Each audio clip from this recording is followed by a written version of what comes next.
Well, we'll try to keep this like upbeat and not to the point where they want to go and take a nap afterwards. Is that what's going to happen? Like, are we going to be talking about like all the things we need to do to sleep and then we're going to all take naps, or are we going to be energized? No, we'll be totally fine. I mean, sleep is so interesting because everybody experiences it. It's not just specific to a disorder or a age group. I mean, it affects everybody. It affects parents, it affects caregivers.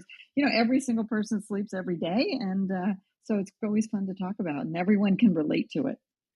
No, I love that because it's not like we're saying, all right, parents, they're our primary listeners. I mean, we get a lot of professionals as well, educators, etc.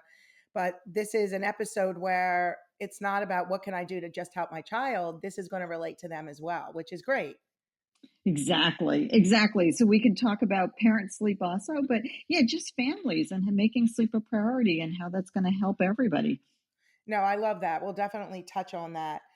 As I was saying, when we first started to talk, that, I see two primary reasons what we see in this practice. One is the anxiety, SM being a social communication anxiety, but also just the comorbidities with the different anxiety disorders. So we see these anxious kids, we see these anxious teens, we see anxious parents.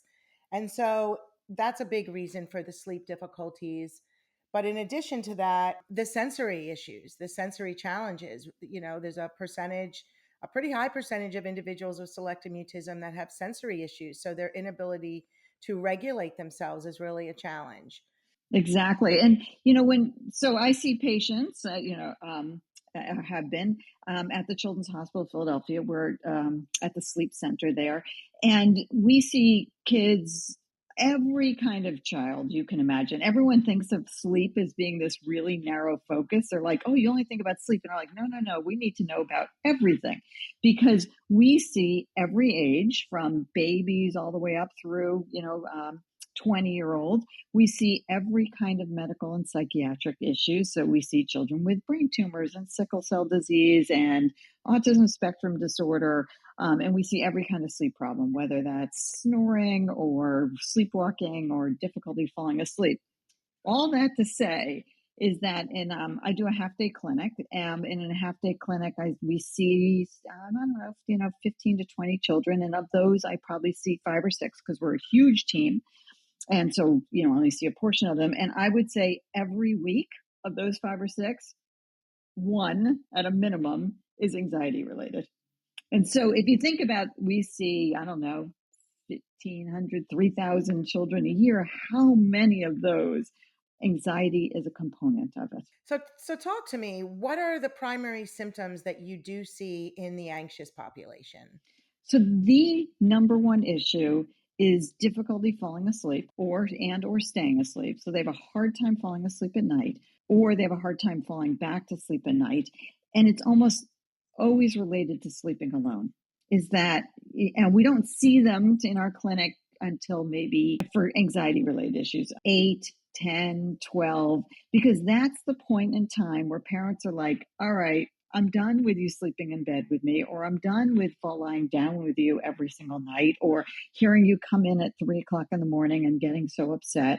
And it's also the time when the children are starting to want to make a change, also, because they know that they're starting to get the rumblings like, this may not be that appropriate at my age to be doing that. When I was 3, I just wanted to sleep with mom and dad or grandma or whoever. But when I'm 10, and all my friends are coming over to visit and they're asking where I sleep. And I have to say I sleep with my mom and dad, or they want to do sleepovers, or they have that trip coming up at school in fifth or sixth grade where they finally do a 2-night overnight camp and they're really worried about it. So, and often people come into the sleep clinic before they've ever really thought about the anxiety. Because when we think about what happens with anxiety is that, and that's for everyone, whether they've a diagnosed anxiety disorder or just anybody, is it's so much worse at night, right? So it's nighttime, you're tired, your kind of coping skills are deteriorating. Your parents have been doing this all day. They're kind of tired of it. And now you're in the dark alone. And so it's just this perfect scenario. It's almost a perfect storm for why all of a sudden sleep kind of falls apart. So if everyone kind of can keep it together and help their kids with anxiety at bedtime, it just becomes a disaster. And so a lot of times we're seeing children and saying this actually is an anxiety disorder. And so we need to deal with that. Another thing is that I'll just bring this up now is that when we think about sleep, so as I said, I work in an interdisciplinary clinic. It's a behavioral team, it's a psychologists, it's a medical team, is that we look at sleep from every aspect. So I think about it in three buckets. First of all, there's this bucket of medically related sleep issues. So I mentioned it: snoring, sleep apnea, sleep terrors, and then some unusual ones that, are rare, like narcolepsy. So that's kind of this medical bucket. The other middle one is my part, and that's all the behavioral pieces related to sleep. And we'll talk a lot about those. But the third bucket is all the things that affect children or adolescents 24 hours a day. And so that may be pain if it's a child with chronic pain disorder. It may be, ear infections. It may be, pituitary issues. But it's often kind of more the psychiatric and psychological issues. And so anxiety is one of those things. So when we're helping someone with sleep, we're like, all right, we may be thinking about this medical piece. I'm definitely thinking about the behavioral piece, and I can help you with that. But we also want to have you go get treatment for the anxiety.